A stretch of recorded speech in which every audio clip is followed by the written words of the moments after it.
You're listening to In the Books, a period drama podcast hosted by the following two crazy ladies. I am Michelle. I live in the States. You can find me at Musings on Instagram and Twitter. And I'm Rita. I live in England, and I'm at Annoying Rita on Instagram and sometimes Twitter. Yeah.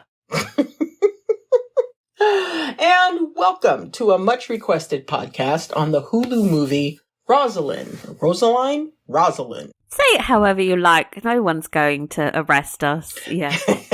It's a 2022 romantic comedy and retelling of Shakespeare's Romeo and Juliet, told from the point of view of Romeo's jilted ex, Rosaline, the woman Romeo first claims to love. It's directed by Karen Maine, who has previously worked on Obvious Child, Yes, God, Yes, and one of Rita's favorite shows, Starstruck. So good. The screenplay by Scott Neustadter. I cannot help you. I'll go with that. And Michael H. Weber, 500 Days of Summer, Pink Panther 2, The Fault in Our Stars, and this is Rita's comment, all terrible films. I mean, Pink Panther 2. I haven't seen any of them, so... Oh, okay, well, I've seen all of them. Oh, dear. I'm sorry.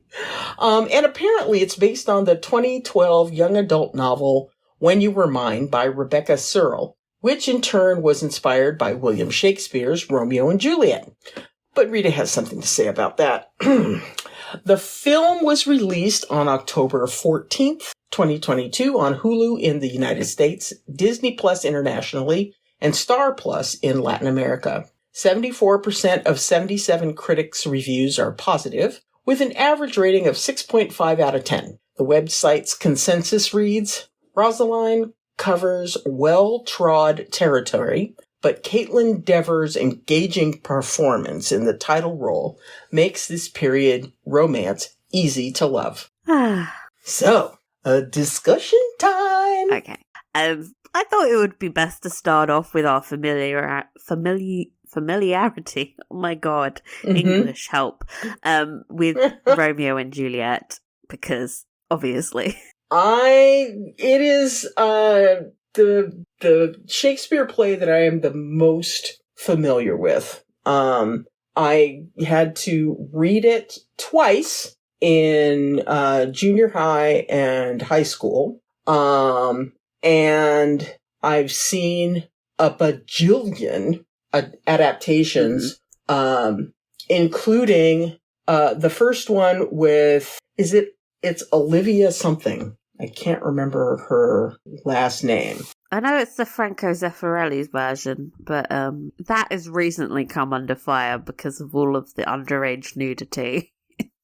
I think the actors are... Olivia Hussey, that's her name. Yeah, she's like suing them because she was very uncomfortable and forced to strip naked. How old was she? She was 15. Because it was in 1968, Zeffirelli's Romeo and Juliet. That was the first one I saw. She was 15, and I think... Holy crap! Yeah, 15.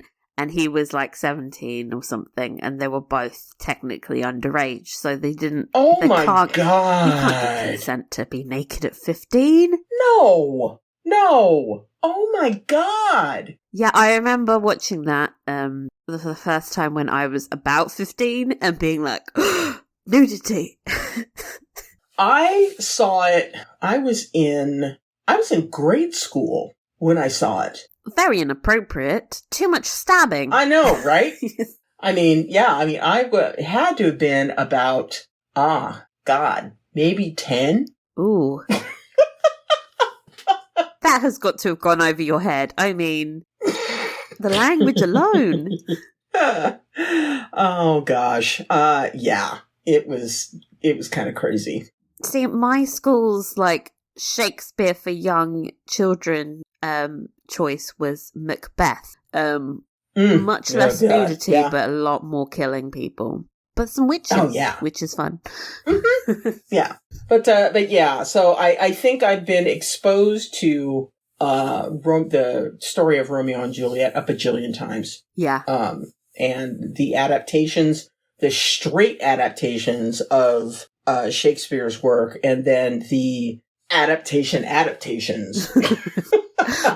This is like, you know, like West Side Story, basically, is Romeo and Juliet. This is a weird, like, third degrees separation of adaptation. It's very confusing. Yeah, it's kind of crazy. Obviously the 60s version, obviously the 90s version of Baz Luhrmann. Yes. Obviously. Yes. Seminal. Of course. The way I have dressed up as Juliet in that. Oh, God. Her costume at the costume ball was iconic. I know, and I could not recreate it very well, but I still attempted. Talk about adaptations. There's a little tiny adaptation of that in one of my favorite movies, Hot Fuzz. Oh, yeah. Oh, my God. Okay, so then you've got West Side Story, which everyone has... I hope you all have seen it. Yeah. And if you haven't, run. Just watch because it's the 60s version. It's magnificent. Again. Don't watch the new one. Oh, yeah, definitely. It's magnificent. I watched a movie called Romeo and Juliet. That was about... Romeo? Yes, the little gnomes! Yeah, with James McAvoy and Emily Blunt. Absolutely hilarious. Yes, it was so sweet! Oh, it was so sweet. That was fantastic. There was a 2013 version of Romeo and Juliet that I watched for my sins with Haley Steinfeld and the worst Romeo I've ever seen. I'm sorry, Douglas Booth. Oh, no! And then, like, I was also thinking there were aspects of Shakespeare in Love that were just straight off ripped from Romeo and Juliet. So, like, that's a lot. It's, like, permeated the culture to an unhealthy extent. Mm-hmm. This is his hit song, and we've all been singing it for hundreds of years. Yeah. I also read and starred in a school production of this play called After Juliet, which was a sequel to Romeo and Juliet play, which heavily featured Rosaline. Something to do with cats, I remember as well. It was written by Keira Knightley's mum, and I think that was the thing that excited everyone while we were reading it. Keira Knightley's mum. Oh my gosh, that's hilarious. There was also a Shonda Rhimes cancelled TV show, much beloved by me, called Still Star-Crossed. Also set in, like, the aftermath of the play. It had Rosaline Capulet betrothed to Benvolio Montague to try and build an alliance between the two families, and they were, like, sexy. We got a black Rosaline, which was, like, epic for me at the time, because this was, like, 10 years ago, where that was still, like, what? Fantastic. That was a really good show. I would put that on the list of something we should watch, but we have such a huge list. So Yeah. Ooh, did you know that there's a Bollywood Queen is an adaptation that has Priya Kalidas and James McAvoy. Okay, well, I want to watch that. Yeah, me too. Oh my God. James. That's a definite one. And there's Romeo and Juliet in Yiddish. Okay. I love it. Warm Bodies, which is a zombies movie, and that's actually really fun. I loved that. That's really fun. It was the book was much more similar to Romeo and Juliet. I remember reading the book after watching the movie, and, like, there's a reason he could only remember the first letter of his name, so it was like yeah, I loved that film. Yes. So anyway, the movie's supposedly based on When You Were Mine by Rebecca Searle. So I bought this stupid book, thankfully discounted secondhand. Oh my God. Dear. I started reading it, and about 2 pages in, I knew there was no way this was based on the book. it's a modern day high school romance. Most of the characters' names are different and the entire plot is different and it's not very well written. Like, just nothing. Like, I don't even know how they got from what this book is to this movie. Like, what the fuck happened? I mean, glad for her, she's getting a check either way. But can you imagine, like, getting your book optioned and being like, yay, I'm going to see it on screen, and then showing up at the going premiere. To see it and like, this isn't it. But I'm not going to say anything because I'm getting some quaint. I want to know how that happened. Like, I feel like there's a movie in that. Hollywood. You're wild. Goodness. But anyway, I wouldn't recommend that book. Really not very good. Okay, definitely. I should have known. The second there was a Starbucks cup, I was like, what? A Starbucks cup? I'm like, this is not set in the Renaissance period, is it? No. So, what did you think after seeing the movie? I mean, here's the thing. The first time I watched it, I was kind of sick. For those that don't know, we were supposed to record last week. So I watched it the first time and I was like so disorientated, and I spent the whole time like trying to work out what this was, and then I only really started enjoying it for the last like 30 minutes, and so it was good that I got a chance to rewatch it, because this time I felt like, hey, I know what to expect. The tone is just a comedy, and it's fine. I was really quite pleasantly surprised by how funny it actually turned out to be. It definitely could have gone very badly. And it subverted my expectations because the subject matter is just so drama. And, you know, very fraught with violence. But this was like very frothy rom-com and very, very funny. What did you think? Yeah, I thought it was delightful.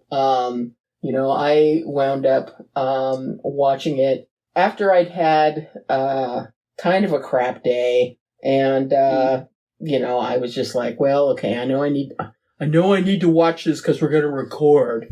So I was like, okay, fine. So I, you know, it is homework. Yes.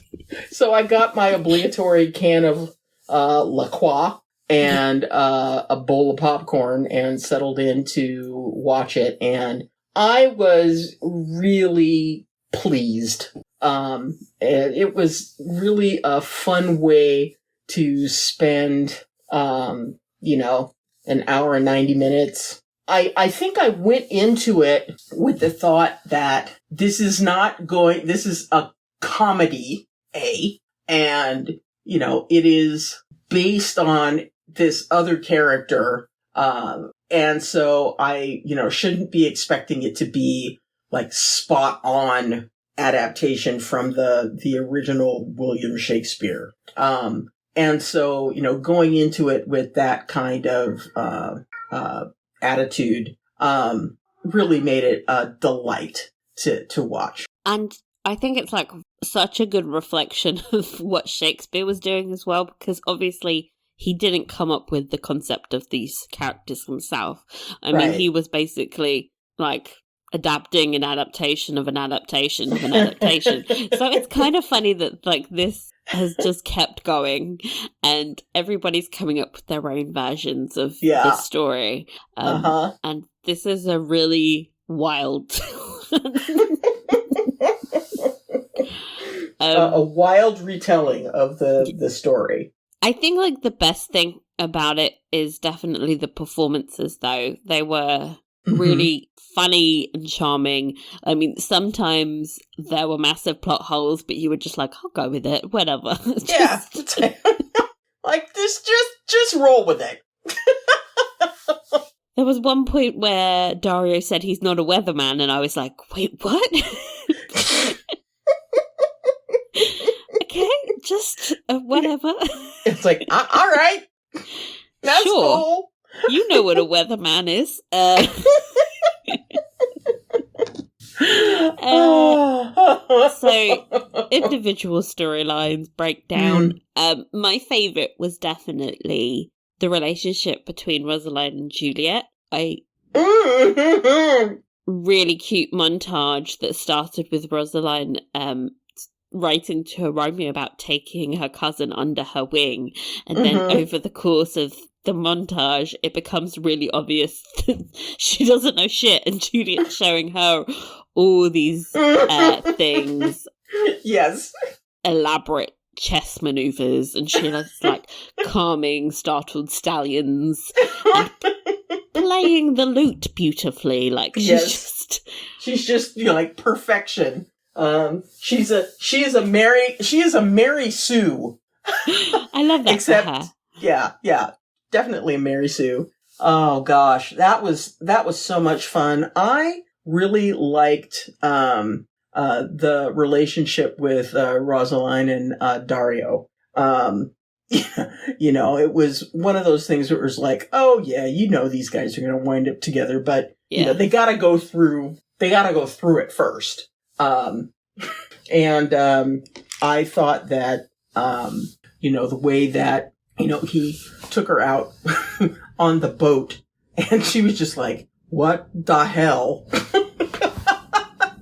It's probably the world's worst first date, by the way, because you're isolated on a boat with a strange man. To be fair, though, he did keep offering her cheese. That was one of my favourite parts, when she was like, actually, I really like the cheese, so thank you for that. And he was like, well, you're welcome for that, but nothing else. Oh, gosh. What a weird date. So strange. Oh, I appreciate a man who has a good charcuterie board. But it was just cheese. There was nothing else there, Dario. I think that was maybe Dario's mistake. His whole move was, I have a boat, and nothing else. Yeah, it's like, oh, okay. And it's like, well, that's pretty much it. And some cheese. I really did like them, but I was kind of conscious of the fact that Dario is probably one of the most underwritten characters in this movie. Oh, I'm like, who is he? Where are his parents? Where does he come from? What does he actually do? Give us some more backstory. Not that he's just really hot and, you know, is kind of a, Rosaline, you've been getting all kinds of horrific suitors. It's like, you needed to jump on top of this one. Except, I love when course, he's like, I have all my teeth. And that's... Oh, God. We need more than that, Dario. I don't know who you are. They kept saying he was a soldier, but then he had a boat, and I was just like, I'm so confused about you. You're obviously great. I just don't know who you are. Oh, God. But, I mean, Romeo, what a dipshit. I love Romeo. How dare you? He's my... I mean, he was hilarious. The way that the character was played was really hilarious. But he's such a himbo, and I love that for him. Yes. He's like a overgrown, like, Labrador that's just like bouncing around, excited, distracted by all the women, and I love that for him. Yes. I thought that was a really smart interpretation of the character, because people are always like, oh, Romeo, he's just a Lothario that goes through women. It's like, no, he's just dumb. He makes bad choices because he's dumb. He's very pretty, but he's dumb. Yeah. And I love that for him. Yeah, he's very pretty, but he's dumb. Yeah. But he kind of thick in the head. Yeah. He just gets distracted, bless him. He's like, oh, I can't read this letter. I've got to go kill myself, you know? Oh, my Lord. Oh, God. Rosaline's interactions with her father was also one of my favourite things. Oh, very sweet. Yeah. You know, the actor who played her dad, I have to look it up real quick. Bradley Whitford. Yes, thank you. Bradley. He was so funny And he's one of my favorites, and I don't know, how many of you watched The West Wing. It was genius. And his character just absolutely killed me.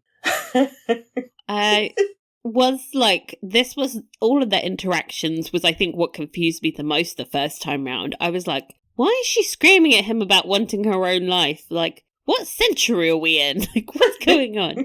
I loved all of the shocked interactions with her uncle. He was like, you let her speak at the dinner table? Yes. Like, that made me really laugh. He was fantastic. And I love everything about, like, her dad being like, I just want to chill and make some money and, like, not get into huge fights with the Montagues. Actually, yes. If you listen to all the dialogue between Lord Capulet and Lord Montague, like, at one point they're standing on the steps and he's like, you're fatter than like a lump of butter or something. Like, all of their insults are so lame. They just have no cool. It's just God. two old men being lame at each other, and it was really, really, when they're all in the chapel together. Wait, I need to check that they're actually dead. Can we get a second opinion? Like, and everyone's just yes.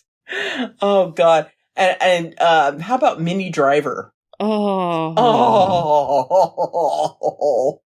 At first I was like, why is Minnie Driver in this movie? But then finding out who directed this, Minnie Driver is in my favourite show, Starstruck. Ah! So that it all links together. She has a fantastic role in that as well. I see.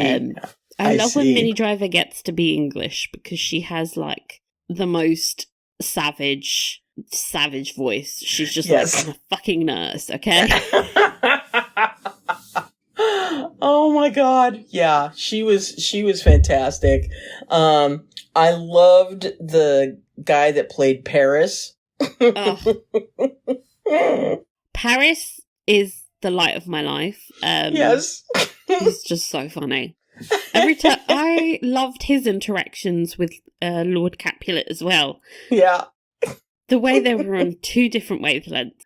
And there's this moment where Paris is wearing this huge lion head on his shoulder, and he turns around and walks away and nearly whacks Lord Capulet with the lion. And he's like, what the fuck are you wearing? Oh God, it is just... I really loved Romeo and Juliet in this. Not to be cliche, but I thought they were very, very sweet, but really, really funny in how dopely in love they were. It was just like nonsense coming out of their mouths. They were like, I really love you, I really love you. It's just I also loved when they got on the boat and they had nothing to talk about. Yes, nothing to talk about. It's like, oh boy, you guys are in for some fun. It was funny because I was like, Romeo doesn't mind. Juliet might, but Romeo, he's just there for a good time, He's gonna be fun. Because he's just gonna sit there and smile at her, and because he is a himbo. I love that term. My favorite characters, I think my absolute favorite is Steve the Courier. Oh my gosh! Yes, just so much to love about Steve the Courier. The moment you saw him, you were like, I know who that is. And things are not going to end well. This one moment where he's like going to deliver the package for Rosaline, and he's running up the stairs to the Capulet house, and he tries to kick his heels, falls over and drops his hat. And it's like, I had to pause the movie because I was laughing so hard. I was like, that's Steve the Courier. I'm sure he lost 20% of his parcels for that day when he fell over and didn't notice. Steve. And then when he's with that girl and he asks her if she's pleased, and she just kind of shrugs. She's like, yeah. Oh, Steve. Steve the Courier. And I mean, and I love just the name, Steve the Courier. Do you have any particular favorite scene? I know we've kind of scattered some of them in there, but anything that really just you lived for? There's that moment when they're trying to toss Juliet's body over the balcony, like Weekend at Bernie's style. Yes. Actually, that whole scene with her just walking in and being like, "What's your plan?" and Juliet's like laying out the plan, and Rosaline's like, "That's the stupidest fucking plan I've ever heard." And then she points out all the flaws with it. And Juliet's already taken the potion. Yeah. And it's like, oh, shit. I loved everything about that. Oh, my God. So funny. I also loved the whole masked ball scenario because there's like a ye olde version of Dancing by Myself. Yes. What's with that? There's so much of that song now. Like, Robin is everywhere. They also played croquet in this, and I was like, I'm losing my fucking mind. Why is everything we're watching again? Tick mark, check. Bridgerton, Sanditon, Mr. Malcolm's List, now this. Like, ugh. It's not an in the books podcast if we're not talking about croquet. I love that I was like, this is not period accurate, as if any of this is. Exactly. It's one of those, just throw the book out the window. It's just like, okay, never mind. Yeah, but the music in general was like one of my favourite things because you got, I think at one point they started playing an Enrique Iglesias song and I was like, okay, the bit where, when she gets the lute player playing All By Myself on repeat in her bedroom. What about you? Do you have any favorite scenes? Lord. Oh, God. You named a bunch of them. I loved the ball. Yeah. I love a ball. The scene in the chapel. Oh, so funny. That was hysterical. I'm a registered bloody nurse. Iconic. Yeah. I mean, honestly, it is so full of delightful slapstick, which I love slapstick comedy. Yeah. It's just, it was just such a pleasure. And I really think that it really turned my day in a complete 180. I was in the best mood after watching that. And, I think that after all of the crap that we've gone through over the last 2 going into 3 years, if you're able to find something, in the creative arts that can really be those masks, it's like, I was the frowny mask, but by the time that was over, I was the smiley mask. By the time this was over, I was like, I need to book a holiday to Tuscany. I mean, it's just lovely. If you haven't watched it, folks, go watch it. Just do it for your health. You deserve some joy and to laugh at all of the stupid stuff. I also just love anytime Rosaline was like, Daria, you're a good person. You should help me. And then he's like, it's just because of you need the boat, isn't it? And she's like, no, but also we really need that boat for this plan. Oh, I felt really bad for him. That was a good boat. He lost. Yeah. There's no way. I was like, do you trust Romeo to get all the way to Cyprus? No. No. He's. Are you kidding? How is he going to do that? He's got to go a long way. There's no way. He can barely walk up some stairs. Oh, Romeo. Oh, Romeo. I love you so much. I love that guy. You's a bonehead, Romeo.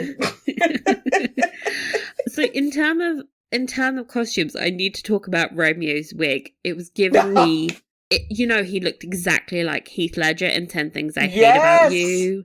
I was like, that maybe that's why I loved him so much. I was like, this is a vibe. This is a look. It's 10 out of 10. Sure, it doesn't look like it's from his head. Yes, it screams wig. Yeah. But Yeah, it is. He did have a spitting image every now and then of Heath Ledger in 10 Things I Hate About You, which is another genius adaptation. Also about Shakespeare. Yes. Topical. The rest of the costumes, I mean, I'm not a huge fan of medieval era fashion, if I'm honest. Yeah. Everyone always looks like they're wearing all of the clothes. Like, you know that scene in Friends where Joey puts on all of Chandler's clothes and he's like, that's what it looks like. I mean, everything looks piecemeal because, the sleeves, those get tied on with, ribbons. And so it's like there's just pieces. Yeah. Pieces. And it's like, my God, what happens if you lose a piece? It's so weird because the women look like Michelin men, like they're wearing all of the layers in the heat, and you're like, are you going to die? Yeah. And then the men are wearing maybe the tightest tights you've ever seen, like just legs all out. Yeah, legs and naughty bits all out. Dario's outfits were some of my favorite because they had like bits of string, like the jacket was just so tight that he couldn't fit it on and he was just laced into it. Yes. And I was like, wow, why don't men dress like that anymore? Just, I don't know why this is working for me, but I love it. It's my affection for waistcoats. Yeah. I think tie in perfectly with this kind of thing because it is, they are garments that enhance, shall we say, the male form. But there was something like a bit Ren fair about the whole Americans walking around in Renaissance costumes. Like, it was a bit, like, weird. Especially, there was this one shot where they're walking through the market for the first time and you sort of see all of the extras. Yes. And that was, like, the only moment where I was like, oh, this feels like a real period in time. And then you hear an American accent and then it's like, oh, okay, no. Okay. Let me pull you back in to reality.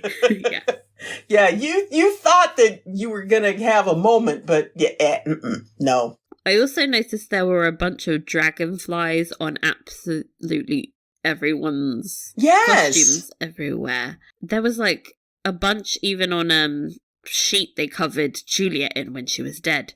I am now going to Google the dragonfly meaning of dragonflies. Yeah, I'm looking at some of the photos of the costumes, and Juliet, the costume that she's wearing when she's going to attempt to go to the ball, dragonflies all down the front of her bodice. They are everywhere. Well, according to my Google search, it says the dragonfly symbolizes change, transformation, adaptability, and self-realization. Huh. Okay. All right. Rebirth. Okay. Why? I mean, and rebirth? I mean, do dragonflies go through a metamorphosis-y kind of thing? Well, they must be larvae or larvae. I don't know. Yeah, I think they start off as larvae, but I don't think that they... I don't know why... I shouldn't have looked at pictures of dragonflies. I was going to say, you don't like bugs. Why are you doing this to yourself? I don't... they're so pretty in pictures, and then you look at one in real life and they're like, this is disgusting.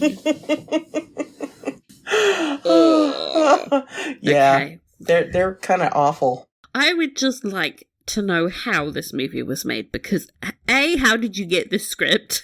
Question marks. And then what's with all the dragonflies?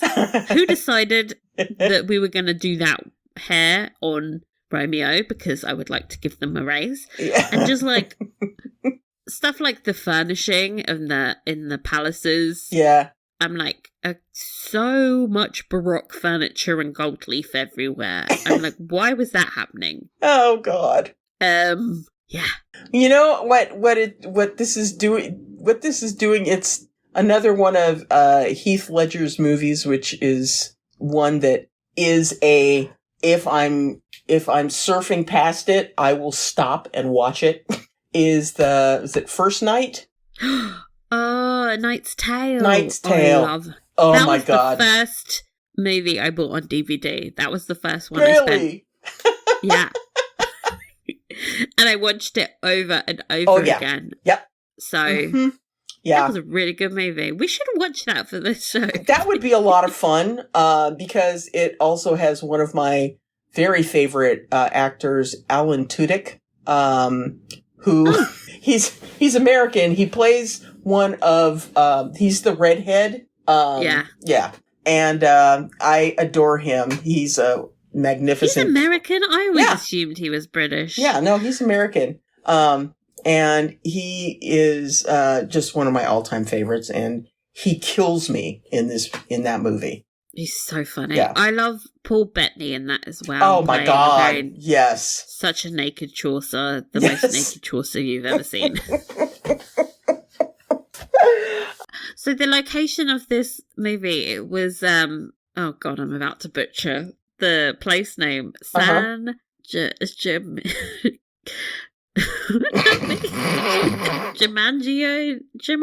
No. What? Please. What? Oh God. Gimignano? I could not put that many consonants together. Do you know what I mean? Like, I need a vowel. But everyone Google that. It's a beautiful town in North Tuscany, and I just want to go there. Yeah, it is beautiful. It is beautiful. Okay. So gorgeous. I am finally going to pronouncing. Okay. San Gimignano. Oh, there you go. Oh, thank you. I'm sorry to all the Italians. But to be fair, do you think the Italians could say Portuguese names? I'm just putting it out there. Hell, and no one can say Welsh names, so, you know. Don't get me started on Welsh names. And certain Irish ones. I thought in terms of, like, locations and the interiors and stuff, this film has probably surpassed any Romeo and Juliet adaptation I've seen. Like, yeah, it was stunning. I loved, like, Rosaline's bedroom, for example. Oh, like, yeah. That was all of the frescoes on the wall and just so many colours and textures. It was just so beautiful, and it looked really stunning. Like it cost more to make than the shitty 2013 version I saw. Oh God, I think I'm glad I missed that one. I think it's worth watching just to laugh at it, but they take themselves pretty damn seriously, don't they? I don't think that it's possible to not take Romeo and Juliet seriously when you're performing it, because, you know. Yeah, tragedy and all. But, all the death. Yeah, one of the things about this movie that was really strange is how few people get stabbed. Even, like, Tybalt, when he dies, it's not very, like... It's not very stabby. No, you just see him sort of lying upside down, and it's quite in a funny position. Oh my God, Tybalt. Tybalt and his hat were a lot.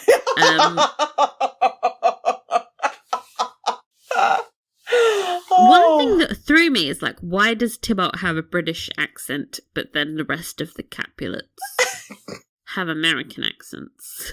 You're looking for reasons again. Don't do that. I just can't help it. Speaking of, is there anything you didn't like? If you can't think of anything, I honestly can't. So, okay, proceed. I've always got a list of things. I think they underdeveloped her whole cartographer dream. That was random. Mm-hmm. When she pulled out the map for Juliet at the end of the movie, I was like, oh yeah, you know? That's right. She did say that she was going to be a cartographer. Okay. It's like, that needed more development. Yeah. Why does she want to be a cartographer? How is she going to fulfill that? Mm-hmm. Doesn't that involve more than just painting? Why can't she just be a painter? Question marks. The joke about her fear of fish, really random. Yeah, where did that come from? Who in the writer's room was like, she's gonna have a fear of fish? Yeah. What? She's in a boat for a lot of the movie. Yeah. So, she's gonna have to, I guess this is, she's trying to desensitize herself to her fear by being around water. And how is she gonna be a cartographer if she has a fear of fish as well? You gotta travel the coasts, girl. Yeah. It's kind of important. I don't know. And like I said, I felt like Dario's character was completely underwritten. Yeah. He was pretty. He was pretty. He was very charming, and I think the actor was giving it his all, but I don't know who that man is. Like, who is he? His name is Sean Teal. I mean, also, like, it took me reading the Wikipedia to learn his name was Dario, because they, like, mention it once or twice, maybe. Yeah. It's like, it's not clear enough. Everybody else, distinctive names that we know from history not from history, but from existing in the world where they're famous. Mm-hmm. And with Dario, it's like, please say his name more often. I don't know who he is. Please. He's actually on a science fiction drama series, or he was on, it's called The Gifted. Okay. Yeah. As you say so. Nothing, it doesn't look like anything currently, but he was also in Rain. He was in Rain, yeah I know him from Rain. And B&B, that looks kind of interesting. But yeah, it's an LGBT thriller. Okay, what's the premise there? Like, I need more details. Let's see. Am I gonna watch it? It is gay Londoners Mark and Fred plan for a weekend of mischief, baiting the Christian owner of a remote Christian B&B. Events take a deadly turn when another guest arrives who they think might have something more sinister in mind.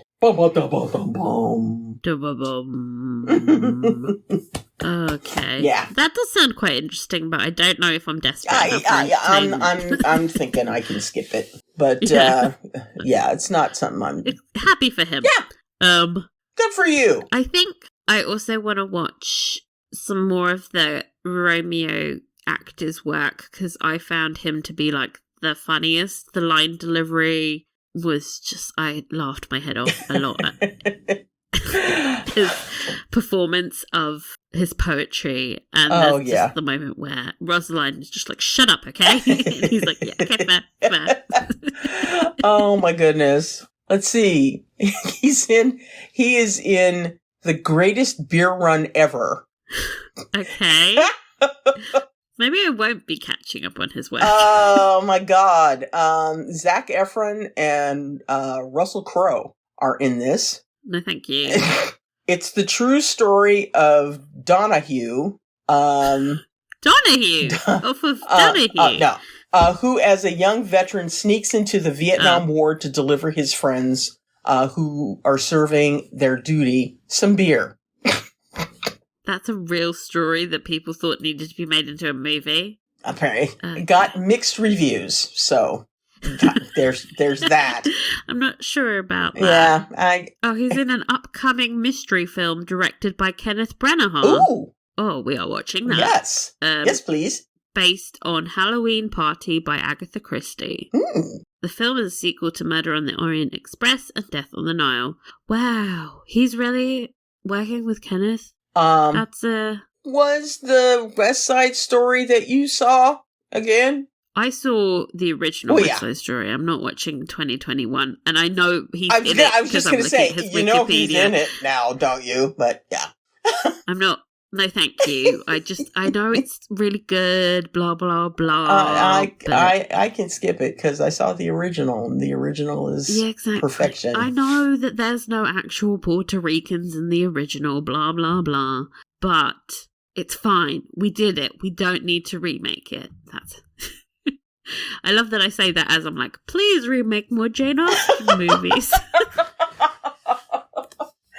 What would you do if they decided to remake Pride and Prejudice? I'd watch it. Yeah. I mean, I'd complain, probably, because they'd make bad choices. But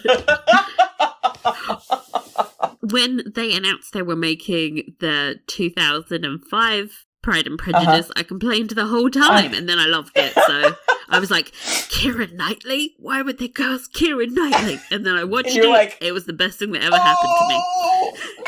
Perfect! Oh, yeah. I am not too proud to admit I was wrong, okay?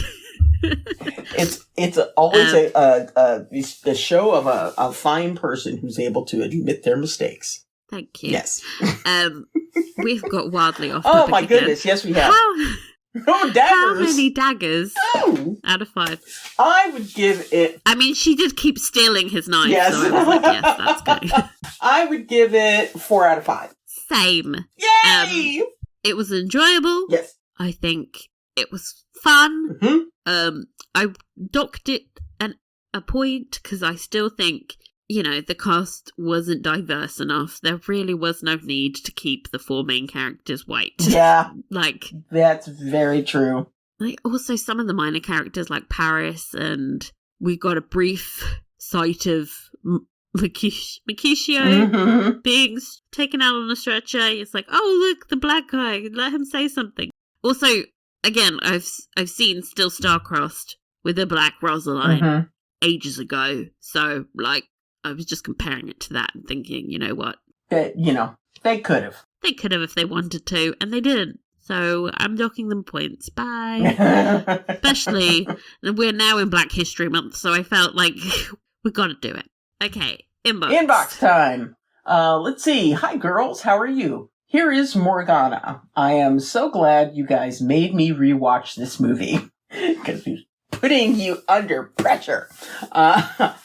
I remember the first time I saw it, it was on release day, and I wasn't expecting something good. I just put the movie because I saw Caitlin Dever in the Julia Roberts and George Clooney movie. I've been meaning to see that one because that actually looked pretty funny. Me too. That's on my list, but I think I need it to be free, on Amazon Prime or something. I'm not paying cash money. Sorry. We have our standards. Yeah. And I cheap. I wanted to know her work better. But I've been a huge fan of Isabella Merced since Instant Family, so I would watch it anyway. I found out that Isabella Merced played Dora the Explorer, and now I'm like, what? Whoa. They made a live-action Dora the Explorer. Oh. And she played Dora. Whoa. Okay. I know. The world is crazy. Yeah. Please look up Dora the Explorer, The Lost City of Gold. We've got off track, but I just need you to look at these images. Okay. What the hell? Yeah, it's really weird. I love the movie poster where she has no breasts. And then in the movie, she got breasts. Breastises. Breasts are had. Yeah. Why are they not on the movie poster? Because they've got to make it appeal to kids, and breasts are sexual. I don't know. I guess so. Okay. Breasts aren't sexual, they're just on your body. Yeah, okay. All right. I don't know that we needed to think about this. Because now I'm in a dark place. Oh, okay. Moving on. Let me see. Okay. Back to the email. I remember the odd feeling when the movie started because they use modern language. I thought, really? My critical thinking was interrupted by my laughter, and then another laughter came in sequence, and in seconds, I forgot all the reasons why I hate it when they use the modern way of speaking in period dramas, because they only did it right. So here are my favorite quotes. I find myself just screaming some of these during my days and laugh alone. Do you think she wanted more, Father? Of course she did. That's why we had you. I'm such a fool. Yeah, you kind of are.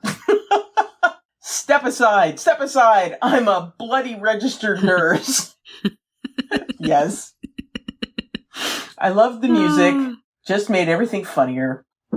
They have Dancing on My Own when Romeo is waiting for Rosaline. I never listened to this music before Bridgerton, and now it's everywhere. And that's not a complaint. Robin isn't famous on Brazil. Now she is. Yay. But nothing is better than the violinist playing for her in her bedroom with the closed curtains, what I call the Bridget Jones special music for pity party. Yeah. She just needed some Ben and Jerry's. Yeah, she did. My favorite dress, the one she uses on the scene when he is shirtless. I know you probably don't remember because your focus was on something else, his abs to be exact. No judgment. They did everything for our focus to stay on the abs. I myself only noticed the dress the second time I watched it. Same. Though I've been watching Physical 100, that Korean show that's basically... I started it. That's crazy. Oh my god, get to episode 4. Oh my god. I've only watched the first episode. Oh my god. Yeah, but after watching those people and those bodies and then coming back and watching this shirtless scene, I was like, this isn't that impressive. I'm like, he's kind of skinny. And then I was like, what has happened to me? That show has poisoned my mind. Yeah, there you go. Let's see. So, ending this email that has become huge, and that my English teacher will have to accept as the assignment of the week. Even more so that I was distracted writing it on the London Tube and missed the stop, and it will take me another half hour to get home. Ooh. Oh, sweetie! I just wanted to say that I love the movie. It brought me so much joy that I even forgot that Romeo and Juliet had to die in the end. I just remembered that the ending should be sad in the scene on the stairs when their parents find out that they are together and Romeo has just killed someone in her family. I remember it was like a punch in the gut because I was in the middle of laughing and then I thought, oh no, the ending will spoil the joy that this movie was being. I found the ending a bit silly, but the right choice to end such a good and light film. Because you couldn't play suicide at the end. Delving into suicide would take all the fun out of that movie. Girls, I can't wait to hear from you. Sorry for any grammar mistakes. I'm still learning. I love you. Until next time, queens. Oh, thank you. And also, thank you very much. Your English is flawless. Yeah, your English is great. You just heard us butcher an Italian pronunciation, so...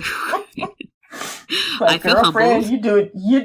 you doing fine. You're doing great. Yeah. Next email. My dear ladies, in this gloom of winter, this delightful farce was just what I needed. They had me in the first 5 minutes. The fake out Shakespearean language, Bradley Whitford, ! Yes. I actually howled when I saw him, and then they played the Natalie Cole song, This Will Be an Everlasting Love. I love the way it just cuts out, by the way. Yes. It was like, no it won't. That song was in While You Were Sleeping, and it's still my favourite Sandra Bullock movie after all these years, so I'm conditioned to like anything that reminds me of that. I actually saw that movie for the first time over Christmas, and now it's going to be one of my Christmas movies because it's so good. Awesome. And still, after the start, you could totally see where this was going, but the actors were all charming, the sets, the gardens, and the costumes were gorgeous. The overcoat Paris was wearing looked like it was made out of a piece of tapestry. Shout out to Paris and his wardrobe. When he put on that hat and said queen. Oh my god, his hat. Yes. And compared to the Dakota Johnson persuasion, the anachronistic dialogue totally worked in this one. Please tell me they were making fun of that movie by giving Juliet a bunny. Yes, I saw that and I just died laughing.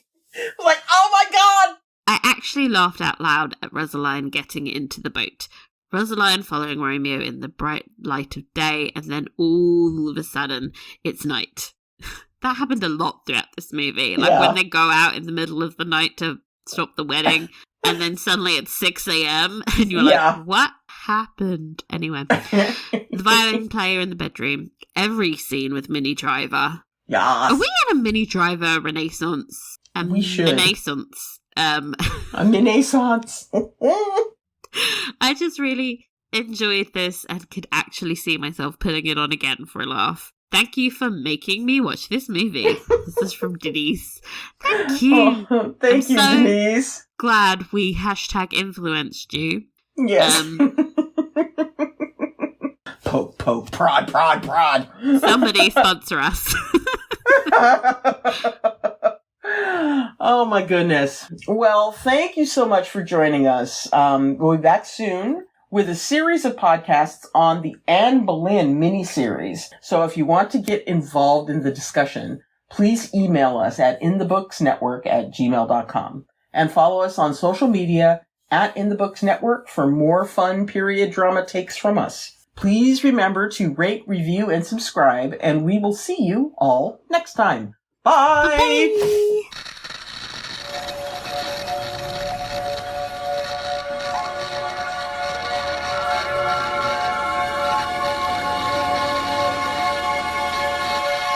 You keep on giving me the whole